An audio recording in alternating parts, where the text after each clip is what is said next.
नवादा के तिलैया स्टेशन पर ट्रेन में मारपीट का एक वीडियो सामने आया है। ट्रेन में सीट को लेकर विवाद शुरू हुआ और कुछ युवक एक परिवार की जमकर पिटाई करने लगे। मारपीट के दौरान बोगी में मौजूद कुछ लोगों ने जब इसका विरोध किया तो युवकों ने गाली गलौज शुरू कर दी और महिलाओं के साथ भी मारपीट की। दरअसल काफी समय से सीट पर बैठने के लिए युवक जबरन तू मैं कर रहा था। ट्रेन जैसे ही तिलैया स्टेशन पर पहुंची तो वो अपने अन्य साथियों के साथ पूरे परिवार पर टूट पड़ा और मारपीट करने लगा। इस दौरान मौके पर अफरा तफरी का माहौल हो गया। खचाखच भरी ट्रेन में परिवार के साथ मारपीट होती रही, लेकिन इस दौरान ट्रेन में कोई सुरक्षा गार्ड भी मौजूद नहीं था। न ही किसी ने आगे बढ़कर परिवार की सहायता की, जिसके बाद परिवार के लोगों ने हेल्पलाइन नंबर पर फोन किया, लेकिन फिर भी मदद नहीं मिली। ट्रेन जैसे ही अगले स्टेशन पर रुकी तब उत्पात मचा रहा युवक वहां से फरार हो गया। हैरानी की बात यह है कि ट्रेन में एक भी सुरक्षा गार्ड क्यों नहीं मौजूद था। आखिर यात्रियों के असामाजिक तत्वों से सुरक्षा की जिम्मेदारी किसकी है?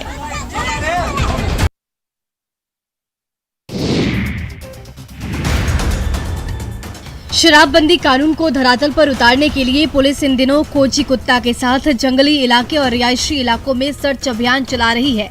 जिले के अलग अलग थाना क्षेत्र के इलाकों में अवैध शराब निर्माण वाले ठिकानों पर खोजी कुत्ता के साथ अभियान चलाया जा रहा है। शराब को नष्ट किया जा रहा है। वहीं बाढ़ थाना और उत्पाद विभाग की टीम भी स्निफर डॉग की मदद से बिंद टोला में छापेमारी करने पहुंची, जहां से भारी मात्रा में महुआ और जावा जमीन के अंदर गाड़ी हुई मिली। बताया जाता है कि स्निफर डॉग जब खेतों में घूमने लगा तो जमीन के अंदर से भारी मात्रा में देशी शराब बरामद किया गया। छापेमारी के बाद 3500 किलोग्राम जावा महुआ और 1200 लीटर चुलाई शराब नष्ट की गई। शराब तस्कर अपने घरों में नहीं बल्कि अपने खेतों और घर के बाहर जमीन में गाड़कर शराब रख रहे हैं, लेकिन विभाग भी उन पर लगातार नजर बनाए हुए है। पुलिस का कहना है कि प्रदेश में पूर्ण शराबबंदी को लागू करने के लिए लगातार अभियान चलाया जा रहा है।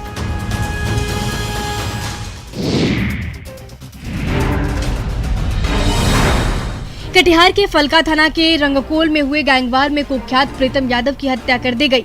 वहीं प्रीतम के साथी मुन्ना यादव को पीट कर अधमरा कर दिया गया। मुन्ना को मृत समझकर अपराधी दोनों के शवों को छुपाने के लिए पूर्णिया के रुपौली थाने के बसंतपुर बहियार में फेंक दिए। इस दौरान लोगों ने खदेड़कर एक अपराधी विपिन सिंह को पकड़ लिया, जबकि 3 अन्य अपराधी फायरिंग करते हुए भागने में सफल रहे। ऑटो पर गंभीर हालत में लोगों ने मुन्ना यादव को बरामद किया, जिसे इलाज के लिए अस्पताल भेज दिया गया।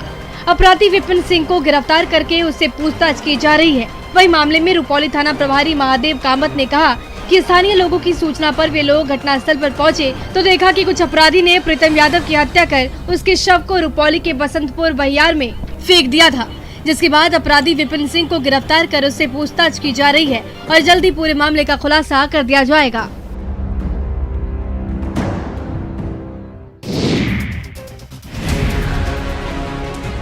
लंबे समय तक कोडरमा में जमे कई सरकारी डॉक्टर मुन्ना भाई वाली करतूत करते हुए पकड़े गए हैं।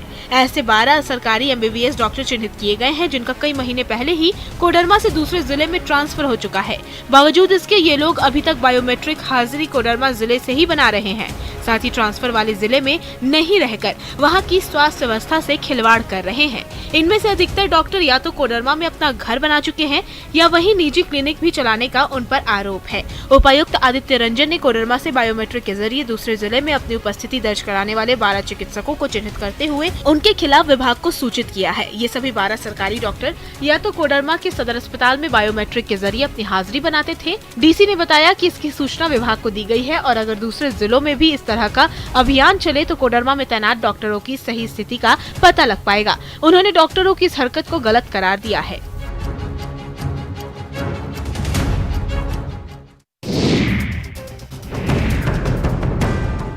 मधुबनी के RSOP थाना क्षेत्र में शिक्षक के घर हुई डकैती कांड को मधुबनी पुलिस ने सुलझा लेने का दावा किया है। SDPO आशीष आनंद के मुताबिक बीते 29 नवंबर को शिक्षक हरे कृष्ण महतो के घर पर 6 बदमाशों ने डकैती की वारदात को अंजाम दिया था और इस पूरी घटना का मास्टरमाइंड सोनू मियां और मोहम्मद जफर नामक शातिर बदमाश है, जो कि मूलतः बिहार शरीफ का रहने वाला है, लेकिन पिछले कुछ सालों से वो मधुबनी के अररिया संग्राम स्थित चिरकुटा इलाके में घर बनाकर बस गया है। पुलिस के मुताबिक सोनू मियां और उसके साथियों पर बिहार शरीफ समेत कई जिलों में लूट और डकैती के 20 से अधिक केस दर्ज हैं। फिलहाल सोनू मियां फरार चल रहा है। हालांकि उसके गैंग से जुड़े बदमाश पुलिस के हत्थे चढ़े हैं, जिनकी निशानदेही पर मधुबनी पुलिस ने सोनू मियां के अररिया संग्राम स्थित घर पर दबिश देकर भारी मात्रा में जेवरात और धारदार हथियार समेत कई कागजात बरामद किए हैं। पुलिस की जाँच में ये भी पता चला है कि सोनू मियां उर्फ जफर खान अलग अलग जिलों में अब तक 5 शादियां भी कर चुका है। बहरहाल पुलिस की तहकीकात जारी है।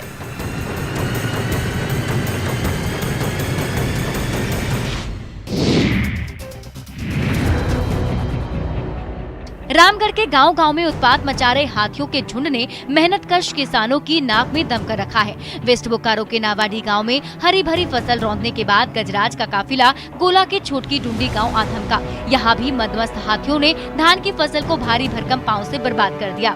मेहनती किसान अपनी नजरों के सामने फसल की बर्बादी चुपचाप देखते रहे। हालांकि किसानों की गुहार पर वन विभाग का हाथी भगाओ दल मौके पर डट गया है। रेंजर केदार राम के नेतृत्व में ये दल जंगली हाथियों को बोकारो की सीमा पर खदेड़ने की कोशिश कर रहे हैं। इसी दल के प्रयासों की बदौलत हाथियों का एक झुंड रजरप्पा के पास दामोदर नदी तक पहुंच गया है। ऐसे में दहशतजदा ग्रामीण रत जगह करने को मजबूर हैं। ग्रामीणों का कहना है कि हाथियों के आतंक से वो परेशान हैं।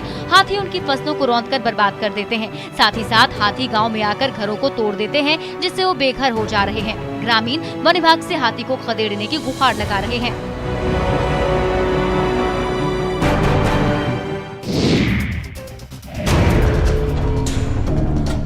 गुमला में एक बार फिर अवैध ईंट भट्टों पर बुलडोजर चलाकर ध्वस्त करने की मुहिम शुरू कर दी गई है। 4 महीने पहले भी कई भट्टों को ध्वस्त किया गया था, लेकिन इसके बाद भी कई लोग गलत तरीके से इसके संचालन में जुटे थे। डीसी ने इसके बाद अवैध ईंट भट्टों को ध्वस्त करते हुए निर्देश जारी किया, जिसके बाद गुमला शहर के तरी स्थित भट्टा को बुलडोजर चलाकर ध्वस्त कर दिया गया। इस दौरान सीओ के साथ एसडीपीओ और पुलिस बल भी मौजूद रही। जेसीबी के जरिए चूल्हों को खोदकर ध्वस्त किया गया। सीओ के मुंडू ने बताया कि वाइल्ड लाइफ के तहत ब्रिक्स ईंट भट्टा भी आता है। यहाँ लाल ईंट का निर्माण होता है, जिसे डीसी के निर्देश पर नष्ट किया गया है। उसकी चिमनी को नष्ट किया जाना है, लेकिन कुछ तकनीकी कारणों से उसकी चिमनी को अभी नष्ट नहीं किया जा रहा है। इसे बाद में ध्वस्त किया जाएगा। वहीं ईंट भट्टों पर लगातार कार्रवाई करने का निर्देश दिया गया है।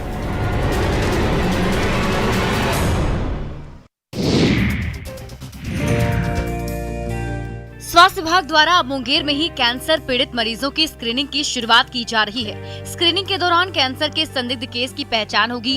कैंसर की पहचान के बाद पुष्टि के लिए मरीज को मुजफ्फरपुर भेजा जाएगा। इसके लिए टाटा मेमोरियल सेंटर की इकाई होमी भाभा कैंसर अस्पताल एवं अनुसंधान केंद्र मुजफ्फरपुर की ओर से कैंसर रोग विशेषज्ञ डॉक्टर सुमन सौरभ को मुंगेर में पदस्थापित किया गया है। एनसीडी प्रोग्राम के तहत कैंसर रोग विशेषज्ञ डॉक्टर सुमन सौरभ सदर अस्पताल के अलावा सभी पीएचसी में शिविर लगाकर कैंसर के संभावित मरीजों की स्क्रीनिंग करेंगे। सीएस ने बताया कि मुंगेर में FNSC जांच के लिए विभागीय स्तर पर लगातार प्रयास किया जा रहा है। डॉक्टर के साथ 3 लोगों की टीम जांच करेगी। उन्होंने बताया कि अब तक NPCDCS प्रोग्राम के तहत सभी स्वास्थ्य केंद्रों में पॉपुलेशन बेस्ड मास स्क्रीनिंग के तहत ANM द्वारा कैंसर के संभावित मरीजों के अलावा अन्य रोगियों की स्क्रीनिंग की जा रही थी।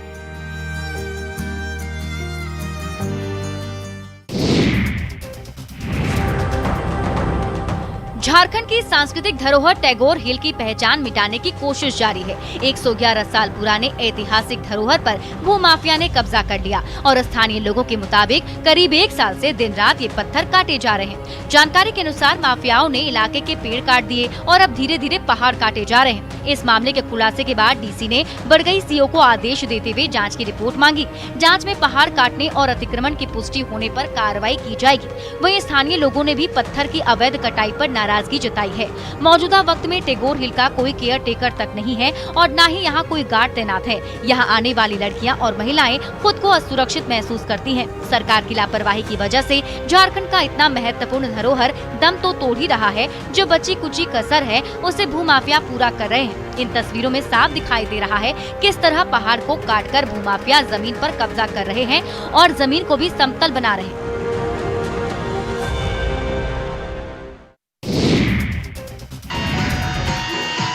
उड़ान पंखों से नहीं हौसले से होती है, ये बात आपने भी सुनी होगी, लेकिन 13 साल की दीक्षिता इसे साबित कर रही है। दीक्षिता न सुन सकती है न बोल सकती है, इसका एक पैर भी नहीं है, लेकिन हौसला बेमिसाल है। हुनर कमाल है। ये शानदार डांस परफॉर्मेंस देखिए। दर्शकों का मन मोहने के लिए दीक्षिता का एक पैर ही काफी है। दीक्षिता ने हाल ही में मंदसौर में आयोजित मेले में जब नृत्य की प्रस्तुति दी तो देखने वाले देखते रह गए। मध्य प्रदेश के रतलाम में अपने मामा के घर रहकर पढ़ाई कर रही दीक्षिता मंदसौर की रहने वाली है। इसके पिता किसान है और मंदसौर जिले में मूक बधिर स्कूल नहीं होने की वजह से ये रतलाम के मूक बधिर स्कूल में रहकर पढ़ाई कर रही है और अपनी प्रतिभा को निखार रही है। इसकी प्रतिभा से परिजन और शिक्षक बेहद उत्साहित हैं और इसका हौसला बढ़ा रहे हैं। दीक्षिता मिसाल है उन लोगों के लिए जो छोटी छोटी मुश्किलें आने पर हताश हो जाते हैं। अपने हौसले से दीक्षिता ने जीवन की पहाड़ जैसी मुसीबतों को भी बौना साबित कर दिया है।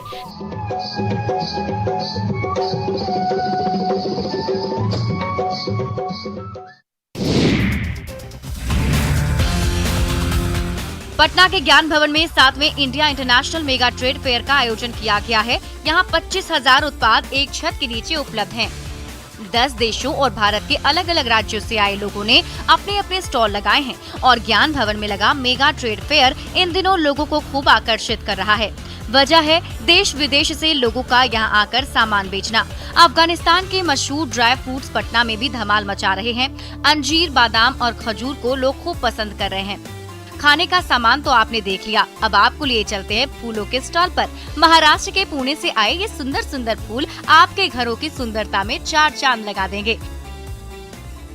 कहीं मेला लगा हो और लड़कियों के सजने संवरने का सामान न मिले, ऐसा तो हो ही नहीं सकता। देखिए, दिल्ली के झुमके लड़कियों को खूब भा रहे हैं। दिल्ली के स्टॉल में एक से बढ़कर एक डिजाइन के झुमके मौजूद हैं, जहां लड़कियां जमकर खरीदारी कर रही हैं।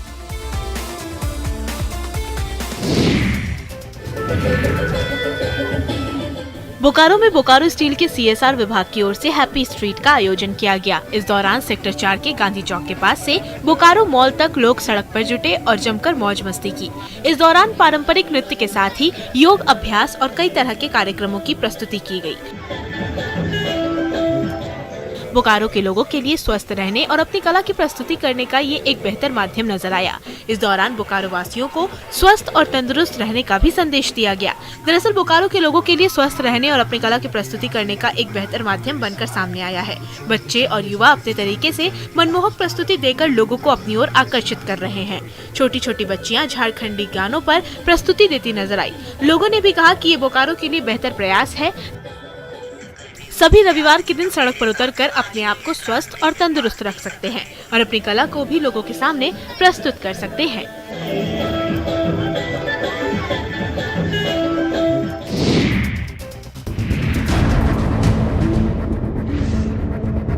कटिहार से स्वास्थ्य व्यवस्था की बदहाली की एक और तस्वीर सामने आई है, जिसे देखकर आप भी सोचने पर मजबूर हो जाएंगे कि क्या इन स्वास्थ्य कर्मियों के अंदर मानवता मर चुकी है। पीड़िता दर्द से कराह रही है, लेकिन उसका इलाज तब तक नहीं होगा जब तक स्वास्थ्य कर्मी को नजराना नहीं मिलेगा। न्यूज़ 18 के कैमरे में कैद हुई कटिहार स्वास्थ्य विभाग के प्रसव गृह की वसूली दीदी की तस्वीरें फिलहाल इस बात को साबित करने के लिए काफी हैं कि अब भी लोगों को सेवा के साथ सुविधा पहुंचाने का दावा करने वाले स्वास्थ्य विभाग में किस तरह से भ्रष्टाचार का बोलबाला है। दरअसल आजमनगर प्रखंड के मुलाईवाड़ी गांव में मुफ्त इलाज के नाम पर अवैध वसूली हो रही है। स्वास्थ्य विभाग के प्रसव गृह की एक वसूली दीदी जरीना खातून की रुपए लेन देन करती तस्वीरें कैमरे में कैद हुई है। अब वीडियो एविडेंस के आधार पर सिविल सर्जन ने जांच कमेटी बनाकर 3 दिनों के अंदर दोषी स्वास्थ्य कर्मियों पर कार्रवाई का भरोसा दिया है।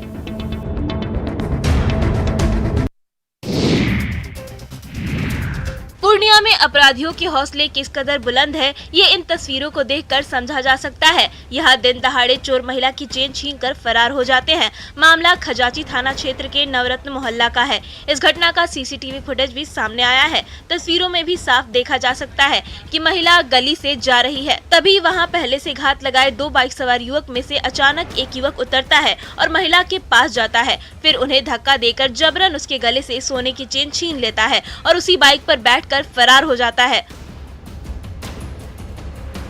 वही पीड़िता का कहना है कि वो किशनगंज की रहने वाली है और वो पूर्णिया अपनी बेटी के पास आई थी। जैसे ही वो घर से बाहर निकली कि युवक अचानक उनके पास आया और उसे कुछ पूछने लगा। सोने की चेन छीनकर भाग गया, जिसकी कीमत करीब 1.5 लाख रुपए होगी। दरअसल जिले में आए दिन अपराधियों के द्वारा चेन स्नेचिंग की घटनाएं हो रही है, लेकिन पुलिस चोरों को पकड़ने में असफल ही नजर आ रही है।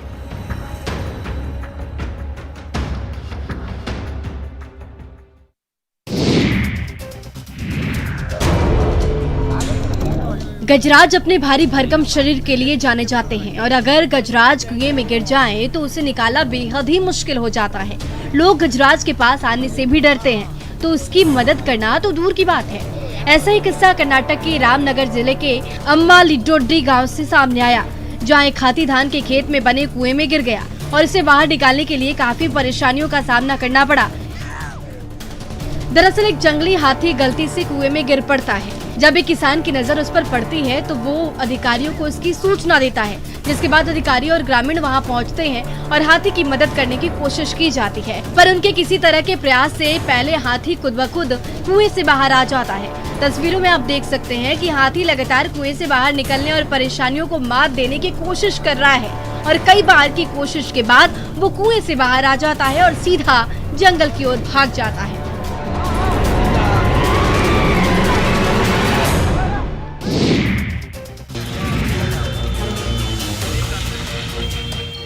भागलपुर के क्लीवलैंड मेमोरियल से लेकर सैंडिस कंपाउंड गेट तक वेंडिंग जोन बनाया गया है। उसके बावजूद भी सब्जी विक्रेता रोड पर आकर सब्जी बेचते नजर आ रहे हैं। उनको रोड से हटाने के लिए जेसीबी चलाई गई। सदर अनुमंडल पदाधिकारी, नगर निगम के कर्मचारियों और भारी संख्या में पुलिस बल के साथ सब्जी विक्रेताओं को चिन्हित की गई जगह पर सब्जी बेचने का निर्देश दिया गया। सदर अनुमंडल पदाधिकारी ने बताया कि आयुक्त के साथ हुई बैठक में लगातार इस एरिया में जाम होने को लेकर कई बार ड्राइव चलाकर सब्जी विक्रेता को निर्धारित की गई जगह पर सब्जी बेचने का पहले भी अनुरोध किया गया था, लेकिन उसके बावजूद भी सब्जी विक्रेता रोड पर आकर सब्जी बेचते हैं, जिससे स्कूल आने जाने वाले बच्चों सहित ऑफिस जाने वाले लोगों को जाम का सामना करना पड़ता है। इसलिए आज ड्राइव चलाया गया है। वहीं उन्होंने कहा कि अगर अब भी सब्जी विक्रेता नहीं मानेंगे तो सामानों को जब्त कर इनके खिलाफ मामला दर्ज किया जाएगा।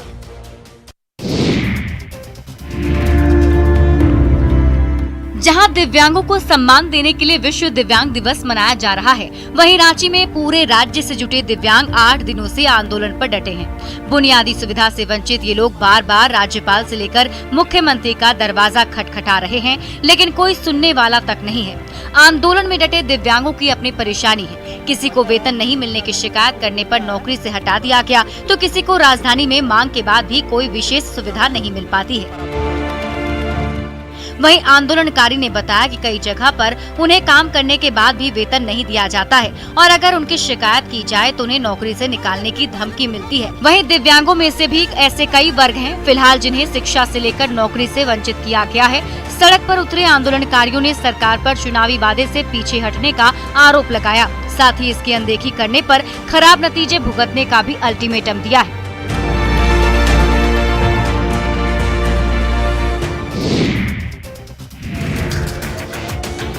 गया में महिला थाना के द्वारा गया शहर के सड़क पर सुबह सुबह अपनी पूरी बटालियन के साथ महिला थाना अध्यक्ष परेड करती नजर आई।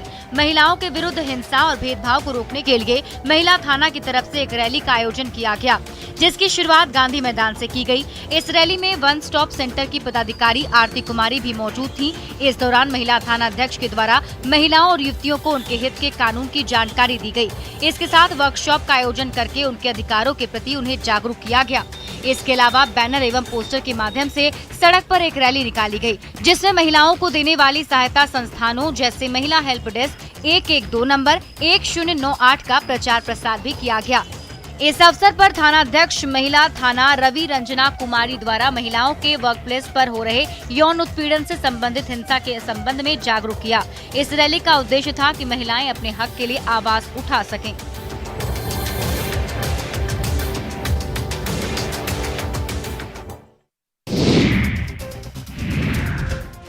दानापुर में अग्निवीर भर्ती प्रक्रिया 2022 को लेकर एक संवाददाता सम्मेलन का आयोजन किया गया, जिसमें deputy director general brigadier Mukesh Gurung और डायरेक्टर रिक्रूटमेंट आरओ दानापुर के कर्नल तेजेंद्र सिंह समेत कई अधिकारी शामिल हुए। इस दौरान मुकेश गुरंग ने बताया कि बिहार में अग्निवीर बहाली की प्रक्रिया शुरू कर दी गई है, जो 1 तारीख से लेकर 14 दिसंबर तक दानापुर भर्ती कार्यालय के ग्राउंड में निष्पक्ष तरीके से चल रहा है। इसमें लगभग 82,000 अभ्यर्थी शामिल हो रहे हैं। वहीं लगभग 5,000 के आसपास महिला अभ्यर्थी भी शामिल होंगी। इससे पहले मुजफ्फरपुर, कटिहार, गया और झारखंड में 4 जगहों पर बहाली रैली हो चुकी है और 5वां रिक्रूटमेंट रैली दानापुर में जारी है। आगे इस प्रक्रिया में जो अभ्यर्थी पास होंगे उनकी 15 जनवरी को लिखित परीक्षा ली जाएगी। आगे उन्होंने बताया कि हम लोग आपके माध्यम से कहना चाहेंगे कि इस भर्ती प्रक्रिया में बिचौलियों से सावधान रहें, क्योंकि यहाँ बिचौलियों के लिए कोई जगह नहीं है।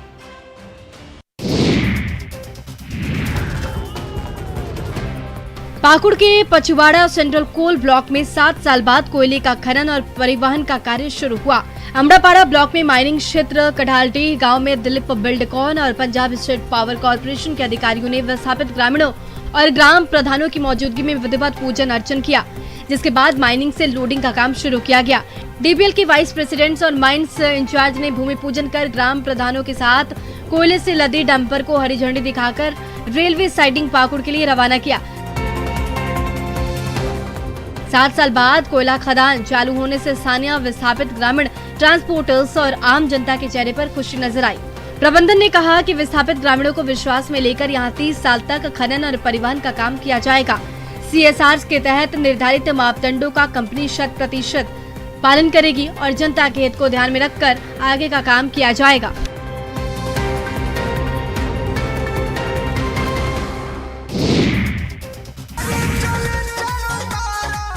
भोजपुरी गीत पर दोनों हाथों में तमंचा लेकर पोज देते हुए युवक का वीडियो इन दिनों सोशल मीडिया पर जमकर वायरल हो रहा है। वायरल वीडियो सीवान के महाराजागंज थाना क्षेत्र का बताया जा रहा है। हालांकि न्यूज 18 इस वायरल वीडियो की पुष्टि नहीं करता है। वीडियो में साफ देखा जा सकता है कि युवक स्लो मोशन में चल रहा है और उसके एक हाथ में तमंचा है, जिसे वो बड़ी ही शान से उसे लहरा रहा है और खुद को हीरो समझ रहा है। कुछ देर बाद युवक मुंगेर के तारापुर में बाइक चोरी का सीसीटीवी फुटेज सामने आया है। बाइक चोर आसानी से भीड़-भाड़ वाले जगह से बाइक चोरी कर फरार हो जा रहे हैं। पिछले 15 दिन में इस इलाके में 3 बाइक की चोरी हो चुकी है। ये घटना थाने से महज 100 मीटर की दूरी पर हो रही है, लेकिन पुलिस कुछ भी नहीं कर पा रही है। ये तस्वीर 2 दिन पहले की है।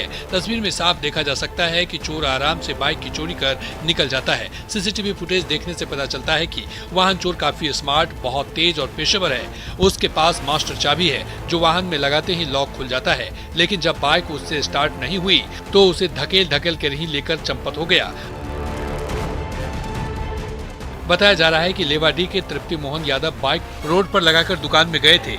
जब वे वापस आए तो उनकी बाइक चोरी हो चुकी थी, जिसके बाद उन्होंने इसकी शिकायत थाने में की। वहीं पुलिस भी सीसीटीवी फुटेज के आधार पर चोरों की तलाश में जुट गई है।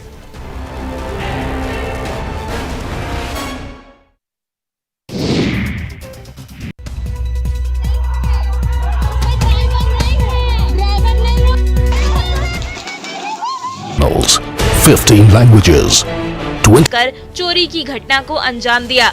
पीड़ित का कहना है कि चोरों ने सोने चांदी के जेवर समेत कई सामानों पर हाथ साफ कर लिया है, जिससे उन्हें बहुत नुकसान हुआ है। चोर सीसीटीवी कैमरे भी चोरी कर ले गए। वहीं चोरों ने दूसरी दुकान से भी करीब 6 लाख की चोरी की है। सेंधमारी की घटना के बारे में सुनते ही मौके पर भीड़ जुट गई और पुलिस को मामले की सूचना दी गई, जिसके बाद पुलिस मौके पर पहुंचकर जांच पड़ताल में जुट गई। पुलिस जल्द ही चोरों को पकड़ने का दावा कर रही है, लेकिन चोरी की इस घटना के बाद इलाके में हड़कंप मच गया है। मुंगेर में मारपीट और प्रताड़ना की शिकार महिलाओं को शिकायत दर्ज कराने के लिए एसपी जगन्नाथ रेड्डी जला रेड्डी की पहल पर जिले की 14 थानों में महिला हेल्प डेस्क खोला जा रहा है। महिला हेल्प डेस्क में तैनात महिला पुलिस के सामने प्रताड़ना की शिकार महिलाएं बेझिझक होकर अपने साथ घटित घटनाओं की शिकायत दर्ज करा सकेंगी। महिला हेल्प डेस्क के अभाव में कई महिलाएं थाना में तैनात पुरुष पदाधिकारी को देखकर लोक लाज के कारण बिना शिकायत दर्ज कराए वापस लौट जाती थी, लेकिन अब महिला हेल्प डेस्क पर वे अपनी शिकायत दर्ज करा सकेंगी। एसपी ने बताया कि जिले के 14 थानों में प्रथम चरण में महिला हेल्प डेस्क खोला जा रहा है। सभी 14 थानों में महिला हेल्प डेस्क काम करेगा, जहाँ 3 शिफ्ट में महिला पुलिस पदाधिकारी या महिला पुलिस तैनात रहेंगी। महिला हेल्प डेस्क की स्थापना का मुख्य उद्देश्य पीड़ित महिलाओं में पुलिस के प्रति विश्वास बढ़ाना और थानों को अतिरिक्त सुविधा संपन्न बनाना है।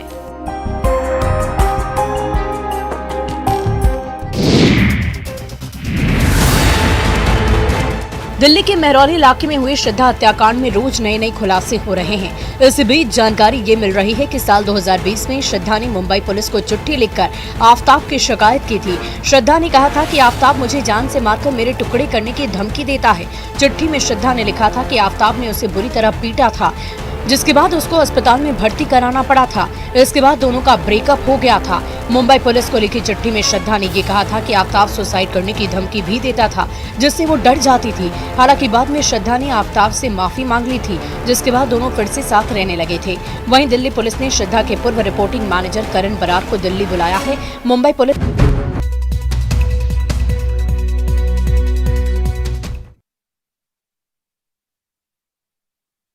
करण ने भी श्रद्धा की मदद की थी। बता दें कि आफ्ताब का पॉलीग्राफ टेस्ट कल शाम को किया गया था। पॉलीग्राफ टेस्ट के दौरान करीब 20 सवाल उससे पूछे गए थे। पॉलीग्राफ टेस्ट के बाद आफ्ताब का नार्को टेस्ट कराने की भी संभावना है, जिसकी अनुमति कोर्ट ने पिछले हफ्ते दी थी।